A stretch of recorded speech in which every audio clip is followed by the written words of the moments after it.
ഇന്നൊരു ശനിയാഴ്ചയാണ് കേട്ടോ. ക്ലാസ് ഇല്ലാത്ത ദിവസമായതുകൊണ്ട് വൈകിയാണ് എഴുന്നേറ്റതൊക്കെ.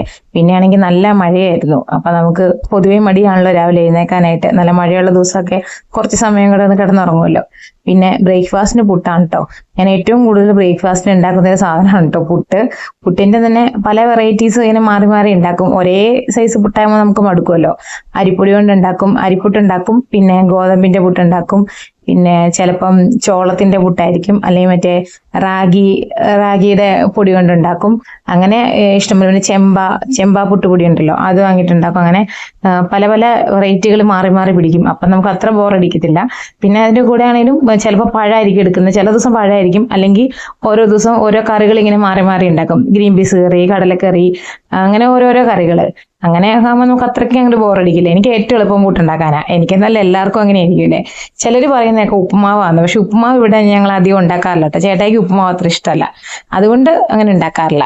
എനിക്ക് നല്ല ഇഷ്ടമാണ് ഉപ്പുമാവ്, വല്ലപ്പോഴും മാത്രമേ ഉണ്ടാക്കാറുള്ളേ. അപ്പൊ ഞാൻ ഏറ്റവും കൂടുതൽ ഉണ്ടാക്കുന്ന എന്റെ ബ്രേക്ക്ഫാസ്റ്റ് പുട്ടാണ്. അപ്പൊ ഇന്നും അതുപോലെ തന്നെ പുട്ട്. പ്രത്യേകിച്ച് ശനിയാഴ്ച ദിവസം എന്തായാലും പുട്ടായിരിക്കും കേട്ടോ. അന്ന് ക്ലാസ് ഒന്നും ഇല്ലാത്തതുകൊണ്ട് കുറച്ച് വൈകി എഴുന്നേൽക്കുന്നതുകൊണ്ട് നമുക്ക് എളുപ്പത്തിന് ഉണ്ടാക്കാൻ വേണ്ടിയിട്ട് അങ്ങനെ പുട്ടാണ് കേട്ടോ ഉണ്ടാക്കാറ്. അപ്പൊ ഇന്ന് എന്തായാലും അരിപ്പൊടിയുടെ പുട്ടാണ് ഉണ്ടാക്കിയേക്കുന്നത്. പിന്നെ കറിയായിട്ട് ഇന്ന് പ്രത്യേകിച്ച് വേറൊന്നും ഉണ്ടാക്കാനുള്ള, കാരണം തലേദിവസം ഉണ്ടാക്കിയ കറി. ഇപ്പൊ ഞാൻ ഗ്രീൻ പീസ് കറിയും കടലക്കറിയൊക്കെ ഉണ്ടാക്കുമ്പോൾ 2 ദിവസത്തേക്ക് ആയിട്ട് ഉണ്ടാക്കാറ് കേട്ടോ. അത് നമുക്ക് എപ്പോഴും അതാണല്ലോ സൗകര്യം. അപ്പൊ ഞങ്ങൾ വീട്ടിലാകെ 3 പേരേ ഉള്ളൂ. ഞാനും ചേട്ടായും തക്കുടും മാത്രം, ഞങ്ങൾ 3 പേരേ ഉള്ളൂ. അപ്പം നമ്മൾ ഒരുമിച്ചങ്ങ് ഉണ്ടാക്കും. ഒരുമിച്ചെന്ന് വെച്ചാൽ 2 ദിവസത്തേക്കുള്ള കണക്കൂട്ടി ഞാൻ ഗ്രീൻ പീസും കടലയൊക്കെ ഉണ്ടാക്കും. അപ്പൊ നമുക്ക് ഇന്നുണ്ടാക്കി കഴിഞ്ഞാൽ നാളത്തേനും കൂടി ഉള്ളതെടുത്ത് ഫ്രിഡ്ജിൽ അങ്ങ് മാറ്റും. ഉണ്ടാക്കുമ്പോൾ തന്നെ വേറൊരു പാത്രത്തിലേക്ക് പകർത്തിയിട്ട് ചൂടാറുമ്പോൾ എടുത്ത് ഫ്രിഡ്ജിൽ വെച്ച് കഴിഞ്ഞാൽ നമുക്ക് ഇതുപോലെ 2 ദിവസം യൂസ് ചെയ്യാം. അപ്പൊ നമുക്ക് അത്ര എളുപ്പമുണ്ടല്ലോ. എല്ലാ ദിവസവും രാവിലെ ഇങ്ങനെ ഈ കറി ഉണ്ടാക്കണ്ടല്ലോ, ബ്രേക്ക്ഫാസ്റ്റിന്റെ കറി ഉണ്ടാക്കാൻ നിൽക്കേണ്ട ആവശ്യമില്ലല്ലോ. അപ്പൊ അതുകൊണ്ട് ഇപ്പം രാവിലെ അത്ര നമുക്ക് സമയം ലാഭിക്കാം. ഇന്നിപ്പോ 4 അടുപ്പ് ഒന്നിച്ച് വൈകി എഴുന്നേറ്റ് കഴിയുമ്പോൾ അങ്ങനെ നമുക്ക് 4 അടുപ്പും കൂടെ ഒന്നിച്ച് കത്തിക്കേണ്ടിയൊക്കെ വരും.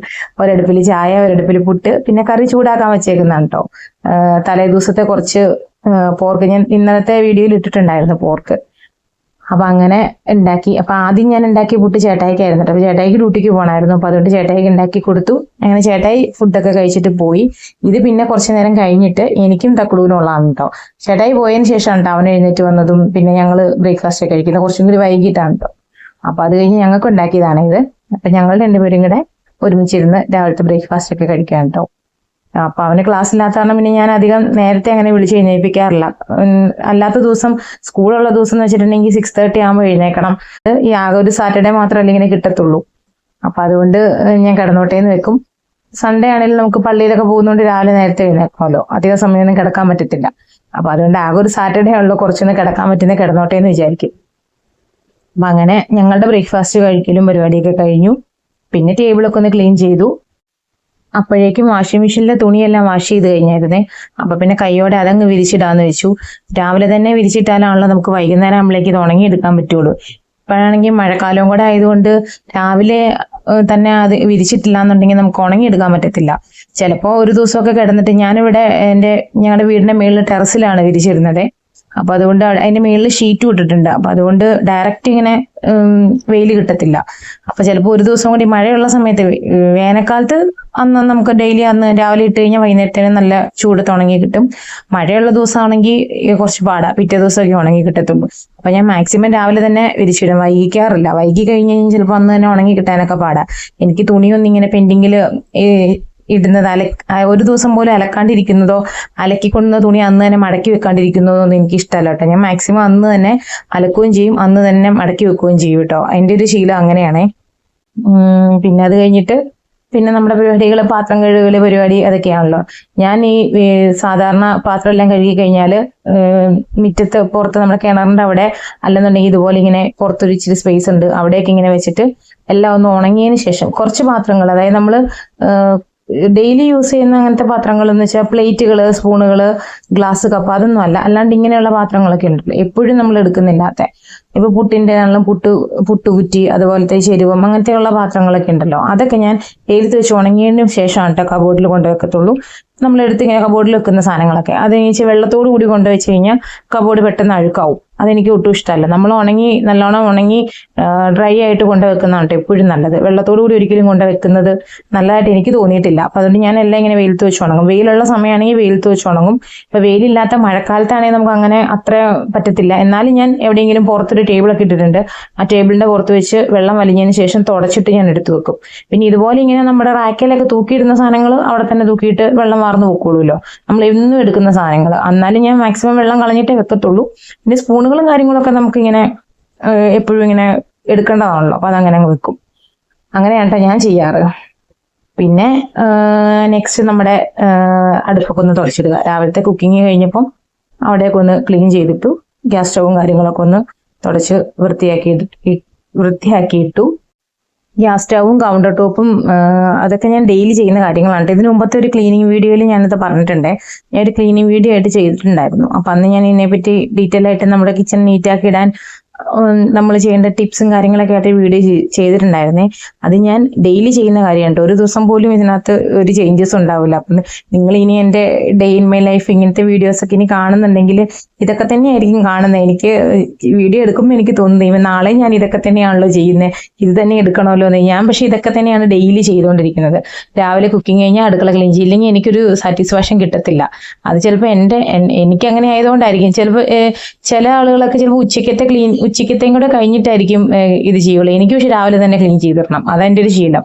അങ്ങനെ ചേട്ടായി ചിലപ്പോൾ എന്നെ ചീത്ത പറയാറുണ്ട്, നീ രാവിലെ തന്നെ ഇതൊക്കെ തുടച്ചിട്ടിട്ട് എന്ത് ചെയ്യാനെന്ന്. പക്ഷെ എനിക്ക് അങ്ങനെ ചെയ്തില്ലെങ്കിൽ പറ്റത്തില്ല കേട്ടോ, അതെൻ്റെ ഒരു ശീലം അങ്ങനെയാ. അപ്പൊ അടുക്കളയിലെ ക്ലീനിങ്ങും പരിപാടിയൊക്കെ കഴിഞ്ഞപ്പോഴേക്കും എനിക്ക് മീഷോന്നൊരു കൊറിയർ വന്നിട്ടുണ്ടായിരുന്നേ. അപ്പം അത് എന്നാ പിന്നെ ഇനി അൺബോക്സിങ് ചെയ്യുമ്പോൾ നിങ്ങളെ മുന്നിൽ വെച്ച് തന്നെ അൺബോക്സിങ് ചെയ്യാന്ന് വിചാരിച്ചു. വേറൊന്നും അല്ല, ഒരു കുർത്തിയാണ് കേട്ടോ. ഞാൻ മീഷോന്ന് ഓർഡർ ചെയ്തിരുന്നാണേ. അപ്പൊ അത് എന്താ പറയുക, ഇത് ഒരു 3 ഉണ്ടായിരുന്നു. ഇതല്ല, ഒരു 3 ഞാൻ ഓർഡർ ചെയ്തിട്ടുണ്ട്. ഇതിൽ 1 മുന്നേ വന്നിട്ടുണ്ടായിരുന്നു, ഇനി 1 കൂടി വരാനും ഉണ്ട്. ഈ കുർത്തി വന്നപ്പോഴാണ് ഇതിന് മുന്നേ വന്ന കുർത്തിയുടെ കാര്യം സത്യം പറഞ്ഞാൽ ഞാൻ ഓർത്തത്. അത് കുറച്ച് ദിവസം മുന്നേ വന്നതായിരുന്നു കേട്ടോ. അപ്പൊ അന്ന് ഞാനത് ഇട്ട് നോക്കിയപ്പം അതിന് കുറച്ച് അറ്റകുറ്റപ്പണികളൊക്കെ ചെയ്യാനുണ്ടായിരുന്നു. അപ്പൊ അത് പിന്നെ ചെയ്യാന്ന് വിചാരിച്ചിട്ട് അങ്ങ് എടുത്ത് മാറ്റി വെച്ചു. പിന്നെ സത്യം പറഞ്ഞാൽ അതിന്റെ കാര്യം ഞാൻ വിട്ടുപോയി, അതങ്ങനെ അങ്ങ് മാറ്റി വെച്ചു. പിന്നെ രണ്ടാമത്തെ ഇത് വന്നപ്പോഴാണ് സത്യം പറഞ്ഞാൽ ഞാൻ അതിന്റെ കാര്യം ഓർക്കണത് തന്നെ. എന്നാ പിന്നെ ഇന്നെന്തായാലും അതും കൂടി അങ്ങ് ചെയ്യാന്ന് ഓർത്തു. അല്ലെ പിന്നെ വീണ്ടും മറന്നുപോകും. ഇത് ഞാൻ ഇട്ട് നോക്കിയപ്പം ചെറിയൊരു ലൂസ് ഉണ്ട്, ഇച്ചിരി ഒരു ഷേപ്പ് കുറവുണ്ട്. പക്ഷെ ഞാൻ എന്തായാലും അത് ഓൾട്ടർ ചെയ്യുന്നില്ല ഇതിന്റെ, കാരണം ചിലപ്പോൾ വാഷ് ചെയ്യുമ്പോൾ ഒന്ന് ചുരുങ്ങുമല്ലോ. അപ്പൊ അതൊന്ന് നോക്കിയിട്ട് ഓൾട്ടർ ചെയ്യാന്ന് വെച്ചു. എനിക്ക് എന്തായാലും നല്ലതായിട്ട് ഇഷ്ടപ്പെട്ടു കേട്ടോ. നല്ല രസം ഉണ്ടായിരുന്നേ, എനിക്ക് ഭയങ്കരമായിട്ട് ഇഷ്ടമായി. നല്ല അടിപൊളി കുർത്തിയായിരുന്നു കേട്ടോ. വിലയാണെങ്കിലും വളരെ കുറവായിരുന്നു കേട്ടോ. ഒരു 250-260 ആ റേഞ്ച് എങ്ങാണ്ട് ഉണ്ടായിരുന്നുള്ളൂ കേട്ടോ ഞാനിപ്പോ ഇട്ട കുർത്തിക്ക്. അപ്പൊ ഇതാണ് ഇതിന് മുന്നേ വന്ന കുർത്തി കേട്ടോ. ഇതിന് കുഴപ്പം എന്താന്ന് വെച്ചിട്ടുണ്ടെങ്കിൽ ഇത് നല്ല കുർത്തിയാണ്, നല്ല മെറ്റീരിയലും കാര്യങ്ങളൊക്കെയാണ്. പക്ഷെ ഇത് സ്ലിറ്റഡ് ആയിരുന്നു. ഞാനിപ്പോ ഇട്ട് കാണിച്ച കുർത്തി സ്ലിറ്റഡ് അല്ല, അത് ഏലൈനാണേ. ഇത് സ്ലിറ്റഡ്. ഇപ്പൊ ഞാൻ ഈ ഓൾട്ടർ ചെയ്യുന്ന വെച്ചിട്ടുണ്ടെങ്കിൽ ഇതിന്റെ സ്ലിറ്റ് നല്ല ഇറങ്ങിയ നിന്നത്, നമുക്ക് വേണ്ടതിനേക്കാൾ ഒത്തിരി താഴെ. അത് മിക്ക മീഷോ എന്നൊക്കെ മേടിക്കുന്ന മിക്ക ടോപ്പുകൾക്കും അങ്ങനത്തെ ഒരു പ്രശ്നം വരാറുണ്ടല്ലോ. അപ്പൊ ഞാൻ അതൊന്ന് ഓൾട്ടർ ചെയ്ത് ആ സ്ലിറ്റ് ഒന്ന് മുകളിലേക്ക് ആക്കുന്നതാണ് കേട്ടോ. ഇനി 1 കൂടി വരാനുണ്ട്, അതും കൂടി വന്നു കഴിയുമ്പോൾ ഞാൻ പിന്നെ ഏതെങ്കിലും വീഡിയോയിൽ കാണിക്കാം കേട്ടോ. ഈ വീട്ടിലിടുന്ന ഡ്രസ്സ് കൂടുതലും ഞാൻ സ്വന്തമായിട്ട് സ്റ്റിച്ച് ചെയ്തെടുക്കുവാട്ടെ ചെയ്യാറ്. നമ്മുടെ നൈറ്റി മെറ്റീരിയൽ കിട്ടില്ലേ, നൈറ്റി ബിറ്റ്, അത് വാങ്ങിയിട്ട് സ്വന്തമായിട്ട് സ്റ്റിച്ച് ചെയ്തെടുക്കുക ചെയ്യാറ്. പക്ഷെ ചില സമയത്ത് എനിക്ക് നല്ല മടി വരും. മടി വന്നു കഴിഞ്ഞാൽ പിന്നെ നമുക്ക് സ്റ്റിച്ച് ചെയ്യാൻ കുറച്ച് പാടാണല്ലോ. അപ്പൊ അങ്ങനെ വരുന്ന സമയത്താണ് ഞാനിങ്ങനെ മീഷോന്ന് അല്ലെങ്കിൽ ഫ്ലിപ്കാർട്ടിൽ നിന്നൊക്കെ ഇങ്ങനെ ബഡ്ജറ്റ് ഫ്രണ്ട്ലി ആയിട്ടുള്ള പോലത്തെ കുർത്തീസൊക്കെ മേടിച്ചിട്ട് വീട്ടിലിടും. അപ്പൊ അങ്ങനെ വാങ്ങിച്ചതാണ് കേട്ടോ ഇത്. അപ്പൊ എന്റെ വീഡിയോ ഇഷ്ടമായെങ്കിൽ ചാനൽ സബ്സ്ക്രൈബ് ചെയ്യാനും ലൈക്ക് ചെയ്യാനും കമന്റ് ചെയ്യാനും ഷെയർ ചെയ്യാനും മറക്കല്ലേ. Thanks for watching. Like, comment, share and subscribe.